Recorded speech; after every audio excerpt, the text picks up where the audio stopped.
Kunasti, how are ye? Welcome to the Candlelit Tales podcast, where we tell stories from Irish mythology and folklore and chat about them afterwards.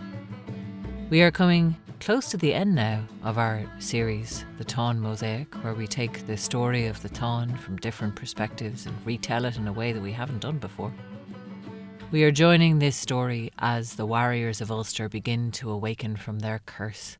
And if that is confusing to you, I'd suggest you go back and pick this series up at the beginning, at episode 230.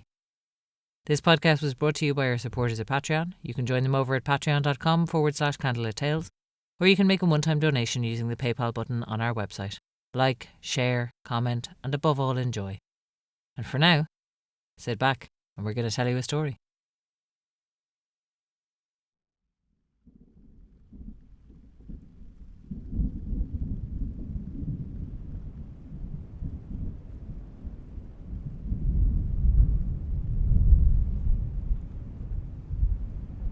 We've been staying behind them now, watching them go. The brute just tears through the hills. Fascinating creature, but any time he turns around we make the sound. Throw the stone, try and get him going the way we want him to go. Driving cattle, all sorts of cattle from all around the hills, in behind him. Some host. Seems to be happier in the middle of them, though he's still seeming to steer them. No matter what way he turns the head, the rest go. The brute. Then, hang on. Up ahead, warriors. Chariots. We hide back, sink low. Leave the cattle in the field below and just hide behind the ditch here. Sure enough, chariots driving past. They've woken up the Crave Rua.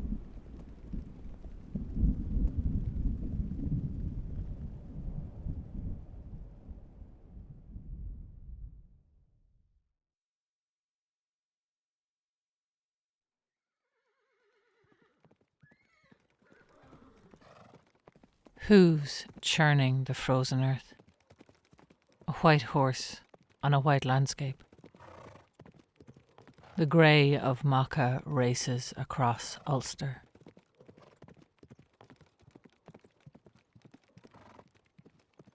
And on its back a rider, tangled in reins and slumped, and dragging behind a shield, sharp-edged and blood-stained.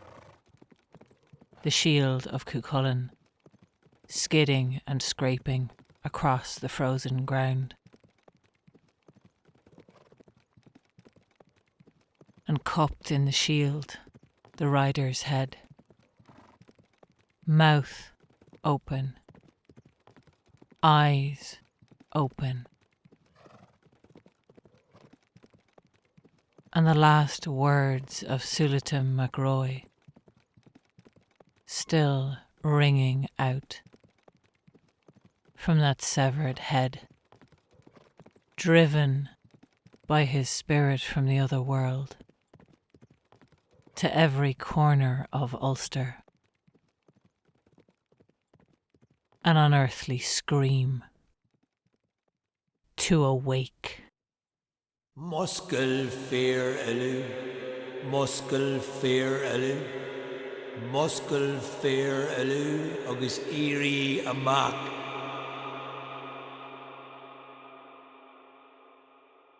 A freakish noise rings in my head, waking me up. Arise, arise, I arrive, with my eyes blinking open, trembling and weak after that.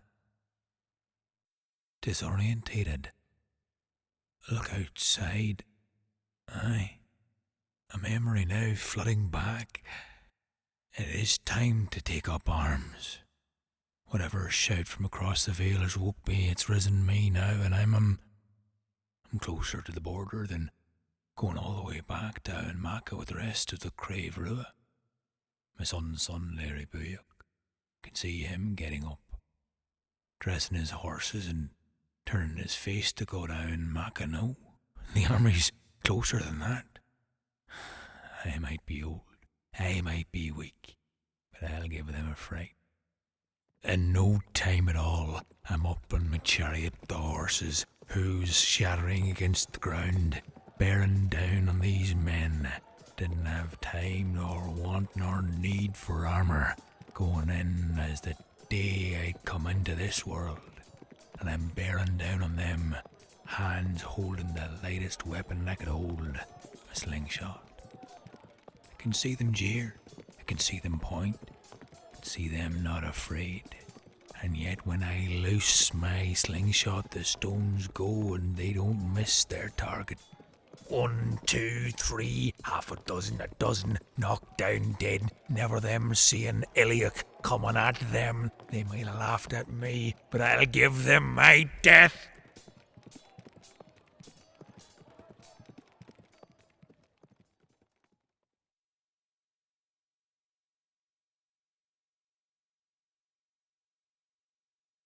He could see them coming like a storm cloud.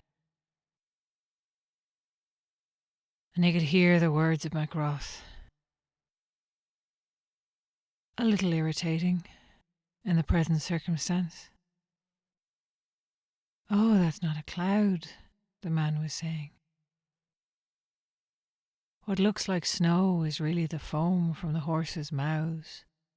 What looks like clouds is really the dust from the chariot wheels.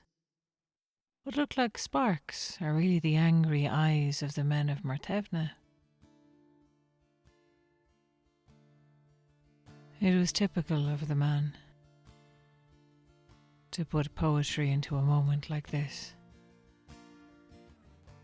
when all Ailill could do was look about for his sons in their bright yellow silk shirts, with their gleaming swords by their sides, and fear in his heart for their safety. But then he looked at his wife, with her long pale face, with her spear shining in her hand, and her crimson cloak around her. And he saw mirrored back to him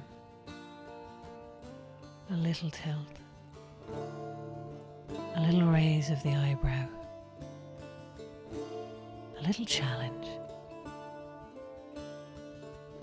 "And are you going to hide behind me now, Ailill?" And he was not.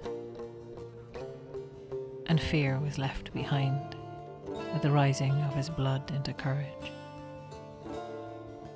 He could pick them out now, coming towards them. The grey cloak of Owen MacDurtoch, the crimson of Crohor MacNessa, the striped colour and Kelcar MacUttercar, Conal Cearnach in his brown with his forked beard. But they could see a gap, a space, a thinning in the ranks of the Ulstermen. And the army of Ireland pushed for it. And Ailill felt his heart leap in victory. Their numbers were still greater, even after the harrowing of Cuchulainn, even after that bad business with the boys.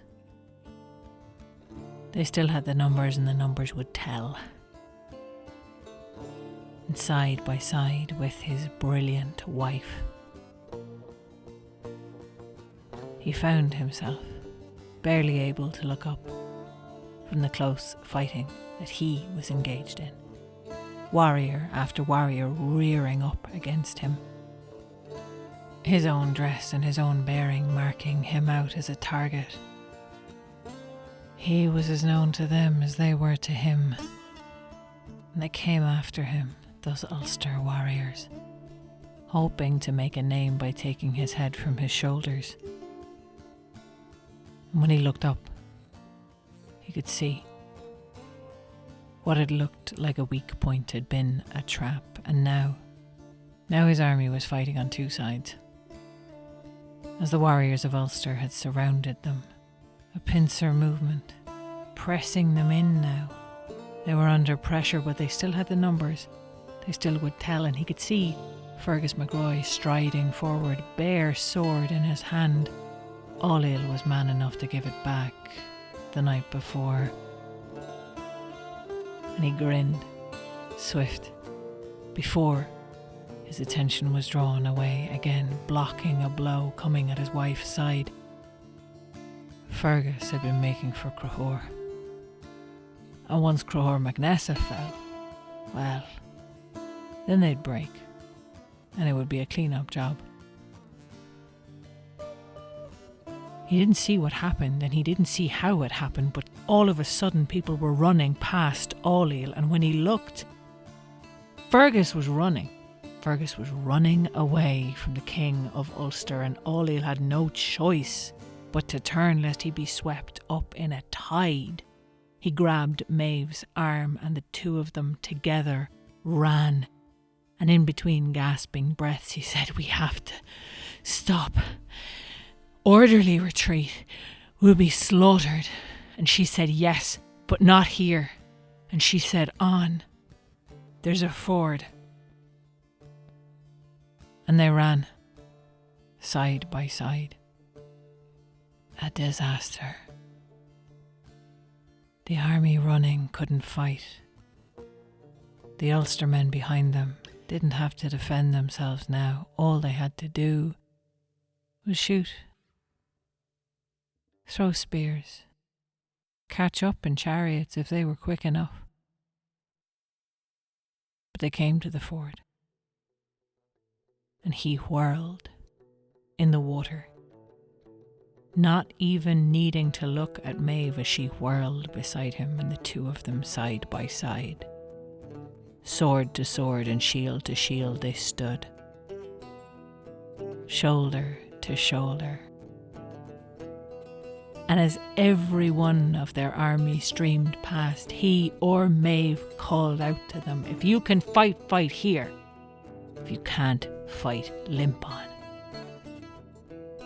And gradually their ranks filled out, till there were enough of them to hold back the horde of the Ulster men, to stop the rout that had been about to unfold, to block them. And blows for Maeve Ailill caught, blows for Ailill Maeve blocked, and side by side they fought again as they had fought so many years, so long ago, before there came any division between them, or any man named Fergus, or any bull, brown or white-horned. But Ailill knew his wife, and they were holding this spot for the warriors, yes. They were holding this spot for the followers, yes. They were holding this spot for their servants, yes. But they were mostly holding this spot to wait for the bull, and wait for the man that Maeve had sent to fetch the brown bull from Cooley.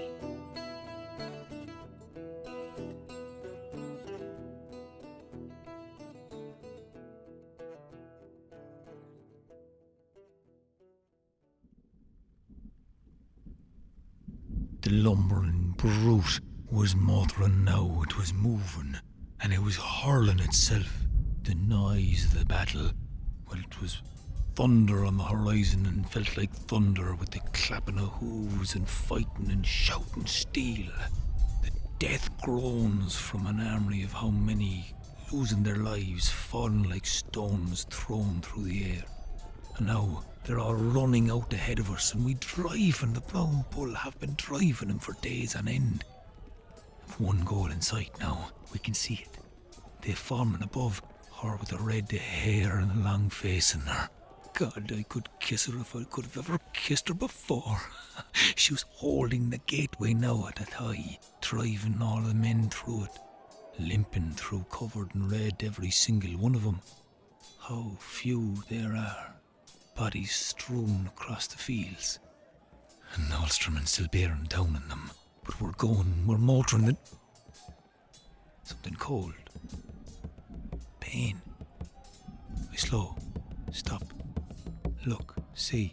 Blood. A lot of blood. Fast feet running, flickering around me. Him with the coloured hair and... Oh yeah. Cullen. Typical. Still knocking men down. I fall to my knees. And I see him. Still plucking men, knocking them.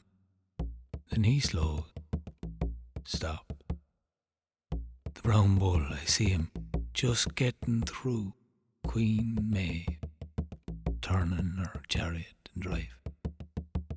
Blinking. Darkness coming. Men around. Sound of death. Sky. Dark. Wings flapping. Overhead. The crows. They're coming for me. Well, I still got the brown bull.